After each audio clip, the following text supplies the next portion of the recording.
প্রশংসা করলে লাভটা কি আমাদের নাকি ফেরেশতাদের?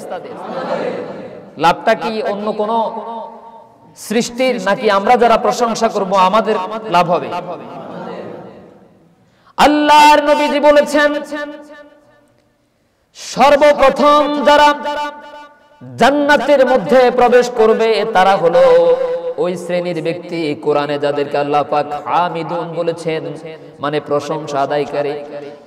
বান্দা যখন যতই বিপদে থাকুক না কেন, যতই কষ্টে থাকুক না কেন, যত অসুস্থ থাকুক না কেন, কেউ যখন তাকে প্রশ্ন করে ভাই কেমন আছেন, প্রশ্ন করার সাথে সাথে বুকের ভিতরে হাজারো যন্ত্রণা, হাজারো ব্যথা থাকার পরেও বলে আলহামদুলিল্লাহ।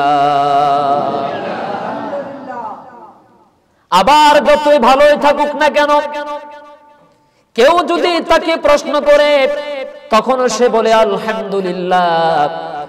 তার মানে যারা সুখে দুঃখে বিপদে মুসিবতে অসুস্থতায় ভালো মন্দ যখন যে অবস্থায় থাকুক না কেন, আল্লাহর প্রকৃত বান্দা যারা তারা বলে আলহামদুলিল্লাহ। আল্লাহ রাব্বুল আলামিন তখন বান্দার প্রতি খুশি হয়ে, বান্দার প্রতি সন্তুষ্ট হয়ে, যেই লোকটা এত কষ্টের ভিতরে থাকার পরেও, এত যন্ত্রণার ভিতরে থাকার পরে, অসুস্থতার মধ্যে থাকার পরেও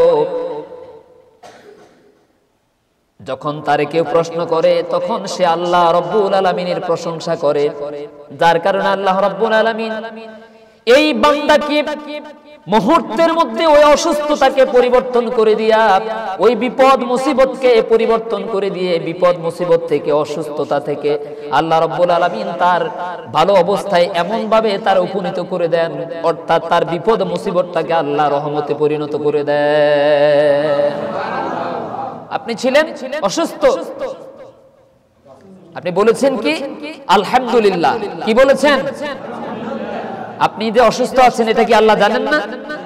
কথা কন না কেন? আপনি যে অসুস্থ আছেন এটা কেউ না জানলেও জানেন কে? আপনার গায়ের ভিতরে প্রচন্ড জ্বর, 100 ডিগ্রি তাপমাত্রার উপরে জ্বর আপনার গায়ের মধ্যে, এটা কেউ বুঝতে পারে না, কেউ অনুভব করতে পারে না। কেবলমাত্র যার গায়ের মধ্যে প্রচন্ড জ্বর সেই ব্যক্তি বুঝতে পারে জ্বরের যন্ত্রণা কত বড়। আপনি যখন এই অবস্থায় থেকেও আমার মালিকের প্রশংসা করলেন, আল্লাহ রাব্বুল আলামিন বান্দার প্রতি এত বেশি খুশি হয়েছেন যেটাকে তুলনা করা যায় না, ওজন দেওয়া যায় না, মাপাও দেওয়া যায় না, এত বেশি খুশি হয়েছেন। যতদিন পর্যন্ত গায়ে জ্বর ছিল, ওই জ্বর থাকার কারণে ওই সময়টুকুনকে আল্লাহ রাব্বুল আলামিন গুনাহের জন্য গুনার খাতা থেকে গুনাহগুলোকে মুছে দিয়ে আল্লাহ সদকায়ে জারিয়া হিসেবে কবুল করেছে। ইমানদার যখন অসুস্থ হয়, গায়ে যদি জ্বর উঠে, যদি সে মুমিন হয়, এই গায়ে যে জ্বর ছিল, গায়ে জ্বর থাকার কারণে আল্লাহ তার গুনার খাতা থেকে তার গুনাহগুলোকে কি করে দেন? মাফ করে দেন। বিশ্বাস হয়? ইসলাম এমন একটা ধর্ম, শুধু বোনাস আর বোনাস, ঠিক কিনা বলেন? আপনি যদি হাঁটতে গেলে রাস্তার মধ্যে একটা উষ্টাও খান, পড়েন না এরকম? মনে করবেন যে নিশ্চয়ই কোথাও গুনাহ করেছি, অপরাধ করেছি, এই জন্য আমি এই বিপদের মধ্যে পড়েছি। অথবা অপরাধ যদি নাও করি, এই উষ্টা খাওয়ার কারণে আল্লাহ আমার অতীতের গুনাহগুলো মাফ করে দিয়েছেন। সুবহানাল্লাহ। এজন্য প্রশংসা হবে কার? শুধু কি মসজিদে আসলে প্রশংসা হবে, নাকি জীবনের সব সময় আল্লাহর প্রশংসা হবে? আমার অন্তঃকরণের খবর জানেন কে? আমি বিপদে পড়লে, মুসিবতে পড়লে কেউ খবর নাই রাখো, যিনি একজন খবর রাখেন তিনি কে? প্রিয় ভাইয়েরা আমার, মূসা আলাইহিস সালাম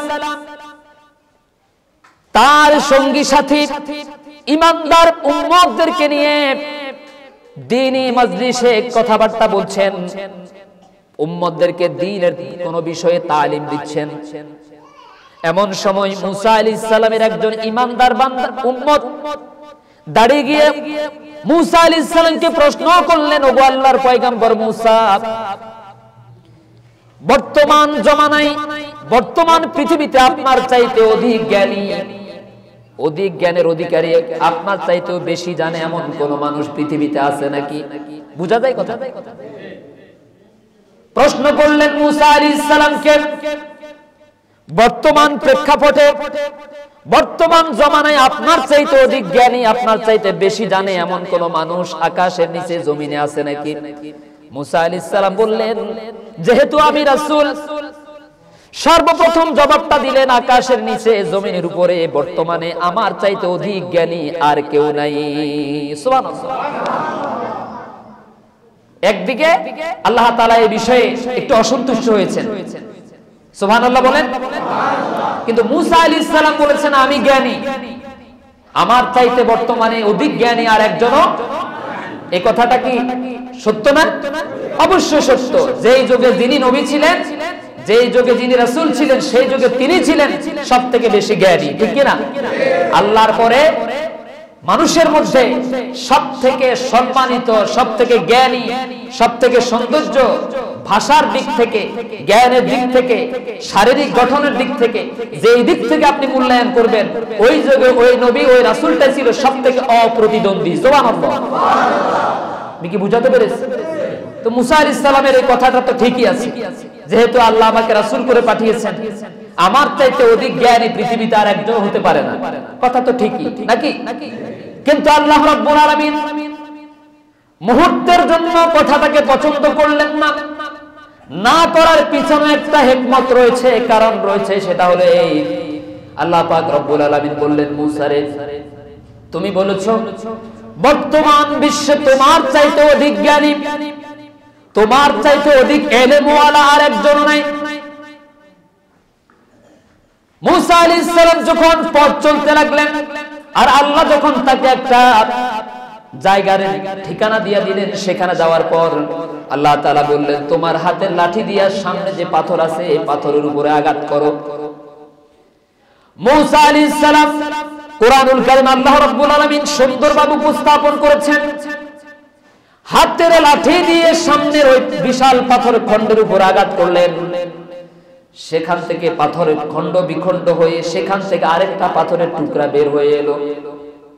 আল্লাহ বললেন, মুসা, এই পাথর থেকে যে পাথরটা বের হয়েছে সেটার উপর আরেকটা আঘাত করো।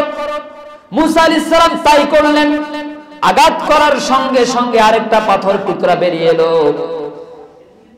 আল্লাহ রাব্বুল আলামিন বললেন, মুসা রে, যেই পাথরটা সেখান থেকে বের হয়েছে তুমি তোমার হাতের লাঠি দিয়ে তৃতীয়বার আরেকটা আঘাত করে দেখো। মুসা আলাইহিস সালাম তাই করলেন। ওই পাথরের টুকরা খণ্ড বিখণ্ড হয়ে চূর্ণ বিচূর্ণ হয়ে সেখান থেকে একটা ছোট্ট একটা পোকা বের হলো, ছোট্ট একটা পোকা তো বের হলো সেখান থেকে। মুসা আলাইহিস সালাম আশ্চর্য হয়ে গেলেন। একটা পাথর খণ্ডে আঘাত করলাম, সেখান থেকে আরেকটা পাথর বের হলো, ওই পাথর থেকে আরেকটা বের হলো, সেখানে আঘাত করলাম, আরেকটা বের হলো। কয়টা? তিনটা পাথর। যেখানে কোনো আলো বাতাস পৌঁছানোর কোনো সুযোগ, যেখানে কেউ খাবার দাবার কোনো সুযোগ, যেখানে কোনো বাতাসে পৌঁছার কোনো সুযোগ নাই, অথচ এই পাথর খণ্ডের ভিতরে কেমন করে ছোট্ট একটা পোকা জীবিত রইল। আল্লাহু আকবার। হযরত মুসা আলাইহিস সালাম সেই ছোট্ট পোকাটাকে প্রশ্ন করলেন, এত একটা পাথর খণ্ডের ভিতরে কিভাবে তুমি জীবিত ছিলে? কে তোমারে খাবার দিয়েছে? কে তোমার দেখাশোনা করেছে? পোকার জবান থেকে আল্লাহ রাব্বুল আলামিন কুদরতি ভাবে জবান খুলে দিলেন, ভাষায় বেরিয়ে গেল। পোকা তখন জবাব দিল, সুবহানা মান ইয়ারানি, সুবহানা মান ইয়ারানি ওয়া ইয়াসমাউ কালামি ওয়া ইয়ারযুকুনি ওয়া ইয়ারিফু মাকানি ওয়া ইয়াযকুরুনি ওয়া লা ইয়ানসানি। মুসা রে, হে আল্লাহর পয়গম্বর মুসা, তুমি আল্লাহর জ্ঞান সম্পর্কে জানতে এসেছো, অথচ তুমি আমার সম্পর্কে জানো না, আমার অবস্থান সম্পর্কে তুমি জানো না। আমাকে তো তিনি এই পাথরের ভিতরে জীবিত করে রেখেছেন। সুবহানা মান ইয়ারানি, পুত পবিত্র সেই মহান সত্তা যিনি আমাকে সব সময় দেখেন। ওয়াসমাউ কালামি, আমি যখন খাবারের জন্য চিৎকার মারি, ক্ষুধার জন্য যখন চিৎকার মারি, দুনিয়ার কেউ শুনে না, যিনি শুনেন তিনি হলেন আমার পালনকর্তা আল্লাহ। এই পোকাটা কিসের ভিতরে ছিল? শুধু কি একটা পাথর নাকি তিনটা পাথরের ভিতরে? একটু বুঝার চেষ্টা করুন, কঠিন একটা শিক্ষা আছে আমাদের জন্য। সুবহানা মান ইয়ারানি, পুত পবিত্র সেই সত্তা যিনি সব সময় আমাকে দেখেন। নাকি দেখেন? দেখেন কিনা? রাত্রে কারেন্টের বিদ্যুতের লাইট নিবেলে দেখেন না? দেখেন কিনা? এই পাশের ভাইরা কথা কয়, রাতে 2টার সময় লাইট বন্ধ করলে যদি চুরি করি কেউ দেখে না? কারো ঘরে ঢুকলে কেউ দেখে না? কে দেখেন? আরো জোরে বলুন। ওয়াসমাউ কালামি, আমি যদি এই পাথরের খণ্ডের ভিতরে যদি কোনো কথা বলি, কোনো আওয়াজ করি, কোনো শব্দ করি, কোনো সাউন্ড করি, তখন দুনিয়ার কেউ আমার শব্দ না শুনলেও যিনি শুনেন তার নাম হলো আল্লাহ। ওয়ারযুকুনি, এই 3 টুকরা পাথরের ভিতরে যখন কোনো সময় আমার রিজিকের প্রয়োজন হয়েছে, নাকি হয় নাই? আমার যখন খাবারের প্রয়োজন হয়েছে, আমার চিৎকারের আওয়াজ দুনিয়ার কোনো মানুষ শুনতে পাই নাই, কোন প্রাণী শুনতে পাই নাই, এই পাথরের খণ্ডের ভিতরে, টুকরার ভিতরে যিনি আমার চিৎকার শুনেছেন, আমার শব্দ শুনেছেন, তিনি আর কেউ নন, তিনি হলেন আল্লাহ রাব্বুল আলামিন। ওয়া ইয়ারিফু মাকানি, আমি যে পৃথিবীর কোন প্রান্তে আছি, আল্লাহু আকবার বলেন। আমার মতো ছোট্ট একটা পোকা পৃথিবীর কোন প্রান্তে রিজিকের জন্য চিৎকার মারে, পৃথিবীর সমুদ্রের কোন জায়গা থেকে রিজিকের প্রয়োজন হয়, আমার অবস্থান সম্পর্কে, আমার বাসার সম্পর্কে দুনিয়ার কেউ খবর না রাখলেও, কেউ না জানলেও, যিনি আমার অবস্থান সম্পর্কে জানেন তিনি হলেন আমার আল্লাহ। সুবহানাল্লাহ। ছোট্ট একটা পোকা জবাব দিচ্ছে মুসা আলাইহিস সালামকে। সুবহানাল্লাহ বলেন। মুসা আলাইহিস সালাম বলেছেন আমি সবথেকে বেশি। তো যদি জ্ঞানী হতে তাহলে এটার ভিতরে 3টা পাথরের ভিতরে একটা পোকা আছে তুমি জানো না কেন? আল্লাহ মূলত এটাকে বোঝানোর জন্য যে মানুষের জ্ঞান কত কম আর আল্লাহর জ্ঞান কত বিশাল, এটা বোঝানোর জন্য মূলত এই ঘটনাটা এখানে ইমাম রাজি রাহিমাহুল্লাহ তার তাফসীরের ভিতরে ছোট্ট ঘটনাটুকু এনেছেন। এরপরে এবার পোকাটা জবাব দিল, ওয়ায়াযকুরুনি, দুনিয়ার কেউ আমাকে স্মরণ না করলেও, করেছে কেউ? কেউ স্মরণ করেছে? দুনিয়ার কেউ আমাকে স্মরণ না করলেও, আমার জিকির না করলেও, আমাকে মনে না রাখলেও, যিনি আমারে সব সময় স্মরণ করেন, একটা মুহূর্তের জন্য যে আল্লাহ আমারে ভুলেন না, তিনি হলেন আমার এবং আমাদের সকলের মালিক আল্লাহ। বিশ্বাস করুন, এই যে আমরা যারা এখানে বসে আছি, আমরা তো নামাজি, ঠিক কিনা?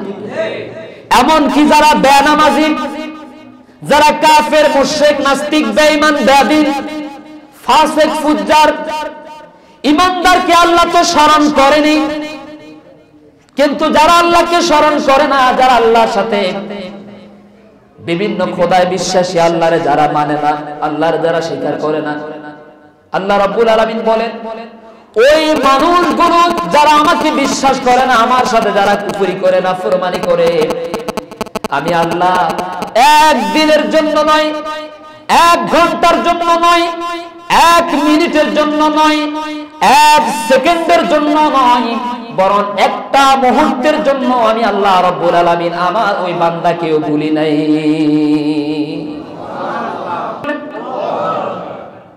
এই যে তার আছে, এখানে কি বিদ্যুৎ দেখা যায়? দেখা যায়? এরকম তার ভর্তি করে যদি পুরো মসজিদকে পুরোই বানানো হয়, পুরো করানো হয়, মসজিদের ভিতরে কি লাইট জ্বলবে? কিন্তু টোটাল মসজিদের ভিতরে কোনো তার নাই, শুধুমাত্র 2টা তার দিয়ে একটা মসজিদকে আলোকিত করা সম্ভব নাকি অসম্ভব?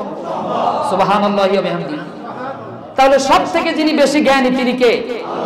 আল্লাহ সুবহানাহু ওয়া তাআলা। সামান্য জ্ঞান দিয়ে মানুষ কত অহংকার করে না?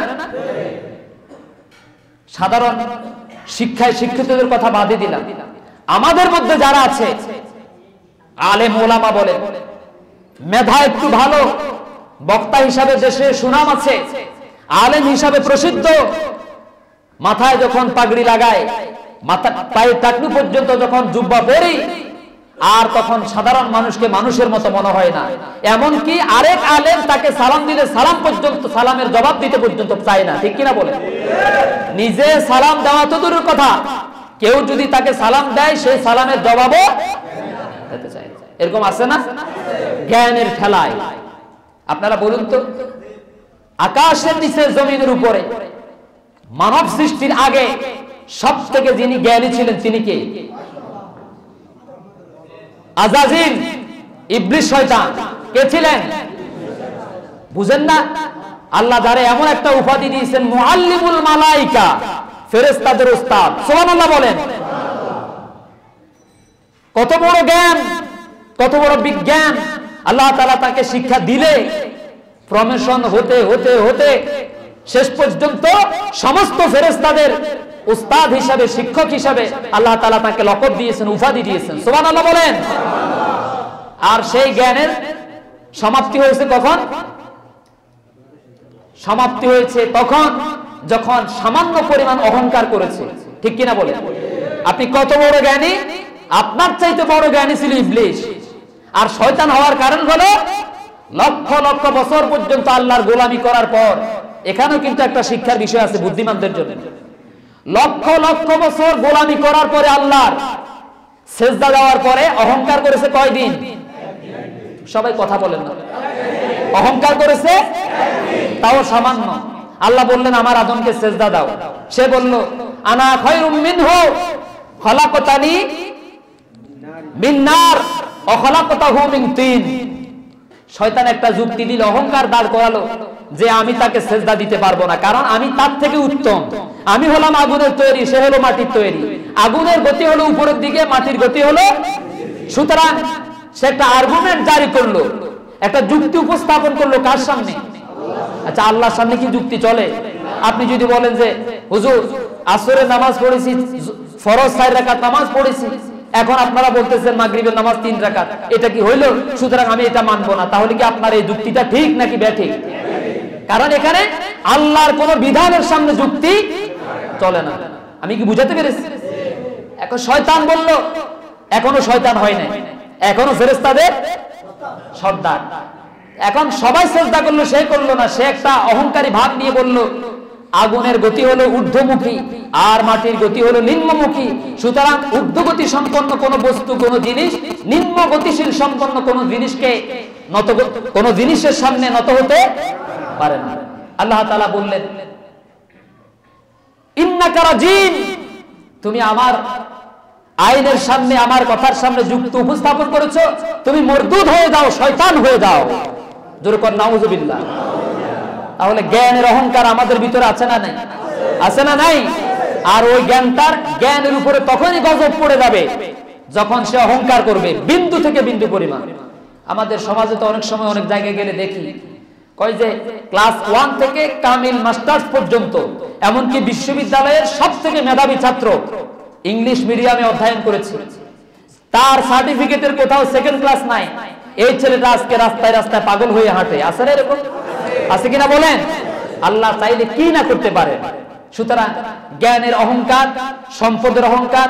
ছেলে ঢাকা বিশ্ববিদ্যালয়ে পড়ে, মেয়ে অস্ট্রেলিয়াতে আইন বিভাগে অধ্যয়ন করে, বাজারে বড় ব্যবসা বাণিজ্য আছে, এলাকায় ক্ষমতা আছে, এরকম অহংকারী ভাব আমাদের মধ্যে আছে না নাই? এজন্য কখনো কখনো এই জ্ঞানের অহংকারে, ক্ষমতার অহংকারে, টাকার অহংকারে, সম্পদের অহংকারে বাপের উস্তাদের সামনে পর্যন্ত 20 বছরের ছেলে পা উঠাইয়া বসে। এরকম বেয়াদব নাই মনে হয়? জানো অবশ্যই এলাকায় নাই। তার উস্তাদ তো ঠিকই, তার বাপেরও উস্তাদ। চুরি করে মেম্বার হয়েছে, চুরি করে চেয়ারম্যান হয়েছে, এমপি হয়েছে।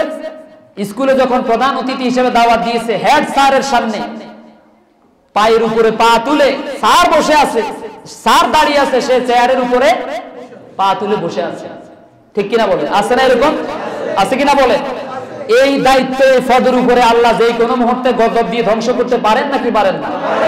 সুতরাং যুবক যারা আছেন, আমার যুবক ভাইদেরকে বলবো, মুরব্বীদেরকে, আপনি জানেন না যে আল্লাহ কোন সময়ের আমলটাকে আল্লাহর দরবারে কবুল করে কঠিন বিপদ থেকে আল্লাহ আপনাকে বাঁচায় দিতে পারেন। মানুষের দোয়া এমন একটা জিনিস, আপনি যদি আল্লাহকে খুশি করতে চান তাহলে জমিনে যারা আছে আগে তাদেরকে খুশি করুন। ঠিক কিনা বলে? একজন মুরব্বীকে দেখলে মসজিদের সভাপতি মহোদয়, সেক্রেটারি মহোদয়, একজন সম্মানিত মানুষ, এলাকার মেম্বার সাহেব একজন সম্মানিত মানুষ, চেয়ারম্যান সাহেব একজন সম্মানিত মানুষ, স্কুলের স্যার, মাদ্রাসার হুজুর, মসজিদের ইমাম, যখন তাকে দেখেছেন অন্তত একটু কষ্ট করে হলেও সাইকেলটাকে একটু রাস্তার এক পাশে একটু আস্তে চালাও, একটু আস্তে চালা, একটু সুন্দর করে একটা সালাম দাও, দেখবে হৃদয় থেকে তোমার জন্য প্রাণ ভরে দোয়া আসবে। একদিন তুমি হবে এই এলাকার একজন নেতা। ঠিক কিনা বলেন? কারণ মানুষের, মুরব্বীদের দোয়া এটা কিন্তু আল্লাহর দরবারে কবুল হয়ে যায়।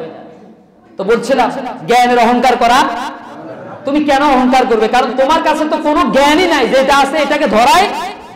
মুসা আলাইহিস সালামের মতো মানুষকে আল্লাহ তাআলা এইভাবে একটা উদাহরণ দিয়েছেন। প্রিয় ভাইয়েরা আমার, আল্লাহ রাব্বুল আলামিন বলেন, আসমান এবং জমিনের সবকিছু আল্লাহ রাব্বুল আলামিন জানেন। তিনি ছাড়া অন্য কেউ আসমান এবং জমিনের কোনো খবর জানেন না। কেউ জানেন নাকি? আপনি এখন মসজিদ থেকে গেলে কোথায় খাবার খাবেন এটাও তো আপনি বলতে পারবেন না। আগামীকালকে কোথায় রোজগার করবেন এটাও আপনি জানেন না। জানেন কে? আল্লাহ। আগামীকালকে কোথায় আপনি মরবেন সেটাও আপনি জানেন না। জানেন কে? আল্লাহ। তাহলে সব বিষয়ের জ্ঞান যার কাছে, তিনি হলেন আল্লাহ। ওই আল্লাহ রাব্বুল আলামিন সূরা আলে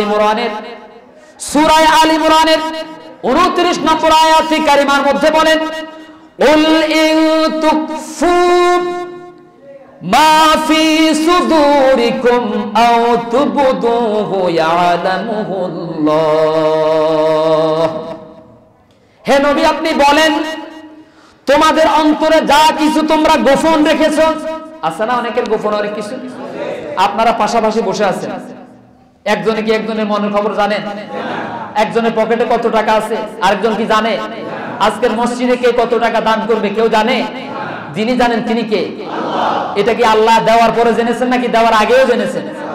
আজকে মসজিদে গেলে কে কত টাকা দিবে এটা কি আল্লাহ আজকে জেনেছেন নাকি আগে জেনেছেন? সুতরাং তোমরা তোমাদের অন্তরে যা লুকায়িত করে রাখো, গোপন করে রাখো, এমনকি তোমরা যেটা বহির প্রকাশ ঘটিয়ে দাও, যেটা প্রকাশ করো, আল্লাহ রাব্বুল আলামিন বলেন তোমাদের সব বিষয় সম্পর্কে যিনি খবর রাখেন তিনি হলেন আল্লাহ। এমনকি প্রতিদিন প্রতিটা মুহূর্তে আকাশ থেকে যত ফোঁটা বৃষ্টি জমিনে পড়ে, আল্লাহু আকবার বলেন। আপনারা কি গণে দেখেছেন? কোন হুজুর গণে গণে দেখেছে যে কয় ফোঁটা বৃষ্টি জমিনে পড়েছে? পৃথিবীর কোন বিজ্ঞানী আজ পর্যন্ত গুনতে পেরেছে? অথবা তারা বিজ্ঞানী, তারা রকেট আবিষ্কার করেছে, কিন্তু এই এলাকায় আজকে কত ফোঁটা বৃষ্টি পড়েছে এটা কি গণনা করা সম্ভব হয়েছে? তার মানে তারা কিসের জ্ঞানী? সব থেকে যিনি জ্ঞানী তিনি কে? আল্লাহ। আল্লাহ রাব্বুল আলামিন বলেন, আকাশ থেকে যত ফোঁটা বৃষ্টি মাটিতে পড়ে এবং জমিন থেকে যা কিছু বের হয়, দুনিয়ার কেউ তার হিসাব রাখে না, কেউ তার সম্পর্কে জানে না। আমি আল্লাহ রাব্বুল আলামিন সব বিষয় সম্পর্কে জানি। আল্লাহু আকবার, আল্লাহু আকবার। কোরআনুল কারীম আল্লাহ রাব্বুল আলামিন খুব চমৎকার ভাবে সেই কথাই বলছেন, ইয়ালামু মা ইয়ালিজু ফিল আরদি ওয়া মা ইয়াখরুজু মিনহা ওয়া মা ইয়ানজিলু মিনাস সামাত ওয়া মা ইয়ারুজু ফিহা ওয়া হুয়ার রহিমুল গফুর। আল্লাহ রাব্বুল আলামিন বলেন, ইয়ালামু মা ইয়ালিজু ফিল আরদি ওয়া মা ইয়াখরুজু মিনহা, জমিনে যেটা পড়ে আর জমিন থেকে যেটা বের হয়, আকাশ থেকে যেটা পড়ে আর আকাশের দিকে যেটা উঠে যায়, সব বিষয় সম্পর্কে আমি আল্লাহ রাব্বুল আলামিন ছাড়া দুনিয়ার কেউ জানে না। এখন প্রশ্ন করবেন আপনারা, হুজুর জমিনে কি পড়ে আর জমিন থেকে কি বের হয়? এটা প্রশ্ন আছে না? আকাশ থেকে কি পড়ে আর আকাশে কি উড়ে বেড়ায়? এটা প্রশ্ন আছে কিনা? তাফসীরের ভিতরে এসেছে যে ইয়ালামু মা ইয়ালিজু ফিল আরদি, জমিনের মধ্যে মাটিতে কি পড়ে। আরদুন মানে জমিন, আরদুন মানে কি? জমিন, মাটি। এই মাটিতে কি পড়ে? বীজ। আমরা বীজ বপন করি কোথায়? মাটিতে। বৃষ্টির ফোঁটা কোথা থেকে পড়ে? ঢুকে কোথায়? মাটিতে। মৃতদেহ, মরা মানুষের লাশ, এটা রাখা হয় কোথায়? মাটিতে। এরপরে খনিজ উপকরণ, এগুলো কোথায় রাখা হয়? ওমা ইয়াখরুজু মিনহা, আর এই জমিন থেকে কি বের হয়? ফসল বের হয়। কি বের হয়? এরপরে গ্যাস বের হয়, বৃক্ষ বের হয়, ধোঁয়া বের হয়। এমনকি হাসরের ময়দানে মানুষ এই মাটি থেকে কতজন বের হবে, কোন সময় পৃথিবীর কোন প্রান্তে কতটা লাশ দাফন করা হয়েছে, এটা কি আমরা খবর রেখেছি? কিন্তু আল্লাহ বলছেন প্রতিটা মুহূর্তে বৃষ্টির ফোঁটাকে যেভাবে হিসাব করে রাখি, পৃথিবীর কোন প্রান্তে মাটি থেকে মাটিকে সরিয়ে একটা অঙ্কুরোদ্গম, একটা বীজ উত্থিত হলো, একটা চারা গজাইলো, কেউ জানলো না। আমি আল্লাহ রাব্বুল আলামিন যত গহীন অরণ্য বন জঙ্গল হোক না কেন, মানুষ খবর না রাখলেও আমি আল্লাহ জানি কোন জঙ্গলে কোন সময় কতটার সময় একটা চারা গজাইছে। আমি আল্লাহ সুবহানাহু ওয়া তাআলা অবশ্যই সেই সম্পর্কে জানি। সুবহানাল্লাহ, আল্লাহু আকবার। ওমা ইয়ানজিলু মিনাস সামাই ওমা ইয়ারুজু ফিহা, আকাশ থেকে যেটা নাজিল হয়, যেমন বৃষ্টি, ফেরেশতা নাজিল হয়, বরকত নাজিল হয়, আল্লাহর বিধিবিধান নাজিল হয়। আর আকাশে যেটা উঠে বেড়ায় সেটা হলো বাষ্প, মানুষের কর্ম, মানুষের আত্মা আর ফেরেশতারা। সুবহানাল্লাহ। এমনকি পৃথিবীর কোন প্রান্তে যদি একটা গাছের পাতাও পড়ে, সেটার খবর সম্পর্কে যিনি জানেন তিনি কে? আপনারা কি জাগন আছেন নাকি ঘুমে আছেন? সবাই জাগন আছেন? একটু চিৎকার দিয়ে বলেন তো আল্লাহু আকবার। আল্লাহ রাব্বুল আলামিন বলেন, সূরার নাম হলো সূরাতুল আনআম, আয়াত নাম্বার 59, ওয়ামা তাসকুতু মিন ওয়ারাকাতিন ইল্লা ইয়ালামুহা ওয়ালা হাববাতিন ফি যুলুমাতিল আরদি ওয়ালা রাতবিন ওয়ালা ইয়াবিসিন ইল্লা ফি কিতাবিম মুবিন। সুবহানাল্লাহ।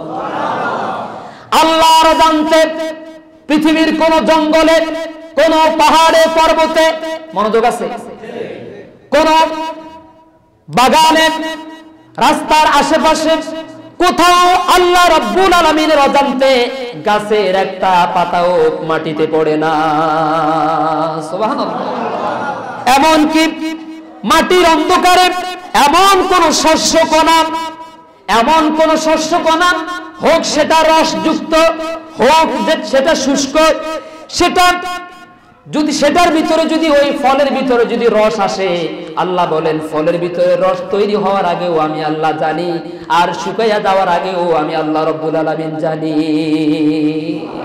আপনি কি কখনো কল্পনা করে দেখেছেন পাশাপাশি খেজুর গাছ, আবার পাশাপাশি নারিকেল গাছ আছে না? আছে কিনা বলে?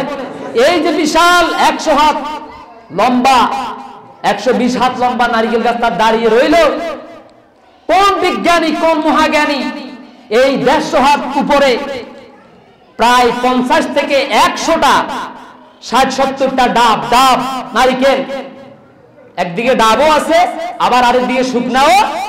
আল্লাহ বলেন যেটার ভিতরে যখন পানি এসেছে সেই সময় আমি খবর রেখেছি, আর যখন এটা শুকনা হয়েছে তখনও আমি। আপনারা বলুন তো কোন মহাবিজ্ঞানী এই 130 হাত উপরে এত সুন্দর, স্বচ্ছ, সুপেয়, সুমিষ্ট পানি তার বান্দাদের জন্য ব্যবস্থা করেছেন? তিনি কে?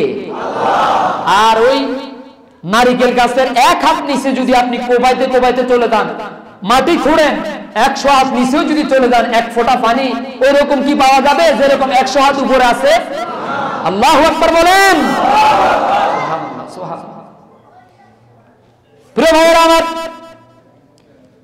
এরপরে কেউ যদি খারাপ চিন্তা করে, মনের ভিতরে যদি কোনো খারাপ চিন্তা ভাবনা করেন, আল্লাহ রাব্বুল আলামিন বলেন দুইজন পাশাপাশি বসে আছে, দুইজনের মনের মধ্যে দুই চিন্তা, একজনের মনের খবর আরেকজন জানেন না, যিনি জানেন তিনি কে?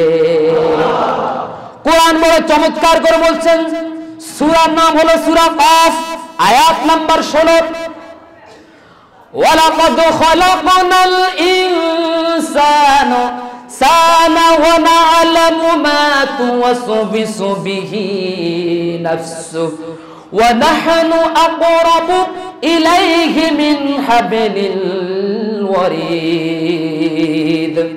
আমি মানুষকে সৃষ্টি করেছি এবং তার অন্তরে যখন যে মুহূর্তে তাকে কুমন্ত্রণা দেয়, অসওয়াসা দেয়, সেই অসওয়াসা, সেই কুমন্ত্রণা সম্পর্কে আমি আল্লাহ ভালো করে জানি। তার কারণ হলো আমি আল্লাহ তার ঘাড়ের যে শাহরগ আছে, সেই ঘাড়ের শাহরগ চাইতে আমি আল্লাহ রাব্বুল আলামিন বান্দার আরো নিকটবর্তী। আমাদের এখানে রগ আছে না? দেখেন কিনা, এই যে এখানে দেখবেন দুইটা রগ আছে, মোটা মোটা আছে কিনা? প্রত্যেকের হাত দিয়ে দেখেন তো, প্র্যাকটিক্যাল ধরে দেখেন আছে কিনা। আল্লাহ বলছেন ওয়া নাহনু আকরাবু, এটা সুপারলেটিভ ডিগ্রি, ইসমে তাফজিলের সিগা, আমি অধিক নিকটবর্তী। কে বলছেন? আল্লাহ। কিসের থেকে অধিক নিকটবর্তী? মিন হাবলিল ওয়ারিদ। হাবলুন মানে হলো গাঁট, হাবলুন মানে কি? গাঁট। আর ওয়ারিদ মানে হলো শাহরগ, এটাকে কি বলা হয়? শাহরগ বলা হয়। তা আল্লাহ বলছেন, তাফসীরের মধ্যে এটা ব্যাখ্যা এসেছে যে এই শাহরগ মানুষের যতই না নিকটবর্তী, আবার বলছি, এই শাহরগ মানুষের যতই না নিকটবর্তী, আল্লাহর ক্ষমতা, আল্লাহর সাহায্য, আল্লাহর রহমত, আল্লাহর দেওয়া বরকত বান্দার তার থেকে নিকটবর্তী। সুবহানাল্লাহ, আল্লাহু আকবার। আল্লাহ, আপনি মনে করেছেন গোপন বৈঠক করলে কেউ জানে না, আপনি মনে করেছেন কারো বিরুদ্ধে কানে কানে কথা বললে কেউ জানে না, বুঝে না, কিন্তু ঠিক মতে আল্লাহ বলছেন আজকে আয়াত থেকে শিক্ষা নিবেন, প্রত্যেক জুমার প্রতিটি আলোচনাকৃত আয়াত থেকে শিক্ষা নিবেন। আল্লাহ আমাদেরকে পরিবর্তন করে দিন, জোর কোন আমিন। আমি বুঝাতে পেরেছি? এমন কি কোথাও যদি তিনজনে পরামর্শ করে, যুক্তি করে, আল্লাহ বলছেন সেই তিনজনের মধ্যে আরো একজন আছে, তিনি হলেন আল্লাহ। তিনি কে? আমি বাড়ি থেকে বানিয়ে আনি নাই, আল্লাহ বলছেন মা ইয়াকুনু মিন নাজওয়া সালাসাতিন ইল্লা রাবিউহুম। আল্লাহু আকবার। তিনজনের এমন কোন পরামর্শ হয় না, এমন কোন যুক্তি হয় না যে এই তিনজনের মধ্যে আরো একজন আছেন, তিনি হলেন আল্লাহ। ওয়ালা খামসাতিন ইল্লা সাদিসুহুম। যেখানে তোমরা পাঁচজন মিলে গোপন বৈঠক করো, মিটিং করো, মনে করবো না যে তোমরা পাঁচজন, এখানে আর কেউ নাই। আল্লাহ বলেন এখানে ষষ্ঠ আরো একজন আছেন, তার নাম হলো আল্লাহ। তার মানে যার বিরুদ্ধে তোমরা যুক্তি করো, যার বিরুদ্ধে তোমরা পরামর্শ করো, আল্লাহ রাব্বুল আলামিন বলছেন আমার ওই বান্দা তোমার থেকে অনেক দূরে, কিন্তু আমি আল্লাহ তো তোমার শাহরগের চাইতে নিকটে। সুতরাং যা বলো, যা করো, আমি আল্লাহ সব শুনতে পাই। সুতরাং অমাকারু অমাকারাল্লাহ, ওয়ামাকারু ওয়ামাকারাল্লাহ। তুমি যদি চক্রান্ত করো, তুমি যদি কাউকে পদ থেকে, দায়িত্ব থেকে সরানোর জন্য চক্রান্ত করো, তাহলে আল্লাহ বলছেন তুমি কেবলমাত্র ষড়যন্ত্র করলে, আর আল্লাহ তোমার বিরুদ্ধে করবেন কৌশল। তুমি যদি কাউকে রাতে অপমান করতে চাও, আল্লাহ তোমাকে দিনে অপমান করবেন। সুবহানাল্লাহ বলেন। তুমি যদি কাউকে একজনের সামনে অপমান করো, আল্লাহ তোমাকে বাজারের মাঝখানে কথা কথা। আমি কি বুঝাতে পেরেছি? জুমার আলোচনা তো ইচ্ছে করলে তো বলা যায় না। কুরআনুল কারীম থেকে এরকম অসংখ্য আয়াতে কারিমা যেটা শুনলে আপনার ঈমান বেড়ে যাবে, ঈমান তাজা হয়ে যাবে, আমাদের জীবনটা পরিবর্তন হয়ে যাবে। ঠিক কিনা বলে? কারণ কোরআন তো মেডিসিন, কোরআন সকল রোগের ঔষধ। আপনার মন খারাপ, কোরআনের আলোচনা শুনুন, মন ভালো করে দিবেন কে? আল্লাহ। আফসোসের বিষয়, এবছর যতগুলো প্রোগ্রাম করলাম গত সপ্তাহ থেকে এই পর্যন্ত, যে ময়দানে 20,000 10,000 লোক হওয়ার কথা, সেই ময়দানে মাহফিল করতে দেয় না। শেষ পর্যন্ত চিপা চাপার ভিতরে মাহফিল করতে হয়। পাঞ্জেগানা মসজিদের ভিতরে দরজা জানালা বন্ধ করে তারপর কোরআনে তাফসীর করতে হয়। জোরকর নাউযুবিল্লাহ। আমার প্রশ্ন হলো, আমি আজকে এখানে একটা কথা বলি, আবার মসজিদের সভাপতি সাহেব আছেন না, সেক্রেটারি সাহেব আছেন না, আপনাদের কথা বাদই দিলাম, আমি ওনাদেরকে লক্ষ্য করে বলছি, আল্লাহর কসম, আল্লাহর কসম, আল্লাহর কসম, যারা তাফসীরুল কোরআন মাহফিলে বাধা দেয় এবং বাধা দেয় মাহফিল বন্ধ করার জন্য চক্রান্ত করে, ষড়যন্ত্র করে, পরামর্শ দেয় এবং ওদেরকে সমর্থন করে, এরকম কোন লোক যদি এখানে মারা যায়, আমি এখানে বসে কসম করলাম আল্লাহর নামে, যার হাতে আমার প্রাণ, যিনি আমার রিজিকের মালিক, আমি তার জানাজা পড়াবো না। কথা কি বুঝাতে পেরেছেন? লিল্লাহি তাকবীর, লিল্লাহি তাকবীর। আমি জানাজা না পড়ালে কি হবে? আরেক মোল্লা তো 50 টাকার জন্য দাঁড়িয়ে আছে বাগানের কিনারে, ঠিক কিনা বলেন? এই জন্য কতিপয় মোল্লাদের কারণে এদেশে ইসলাম প্রতিষ্ঠা হয় না। এদেশে ইসলাম প্রতিষ্ঠার ক্ষেত্রে নাস্তিকরা বাধা নয়, কোন দল বাধা নয়, এদেশে ইসলাম কায়েমের জন্য সব থেকে বড় বাধা হলো এক শ্রেণীর পাঁচ আটা আলেম। ওই যে একজনে লেগেছে ডক্টর এনায়েতুল্লাহ আব্বাসীর বিরুদ্ধে, ঠিক কিনা বলেন? একবার মামুনুল হকের বিরুদ্ধে কথা কয় মাহফিলে, একবার আজহারের বিরুদ্ধে কথা কয়, এখন আবার সর্বশেষ ডক্টর এনায়েতুল্লাহ আব্বাসী দামাত বারাকাতুহু তার বিরুদ্ধে লেগেছেন। আমি কি বুঝাতে পেরেছি? খুব ভালো করে খেয়াল করুন। এখানে দাঁড়িয়ে আল্লাহর নামে শপথ করেছি 3 বার। কয়বার? 3 বার। যারা মাহফিলে বাধা দেয়, বাধা দেওয়ার জন্য পরামর্শ দেয় এবং ওদেরকে সমর্থন করে, জেনে বুঝেও যারা ওদেরকে সমর্থন করেন, অন্তত আমি মৌলবী এখানে দাঁড়িয়ে কসম করলাম চাকরি যাবে।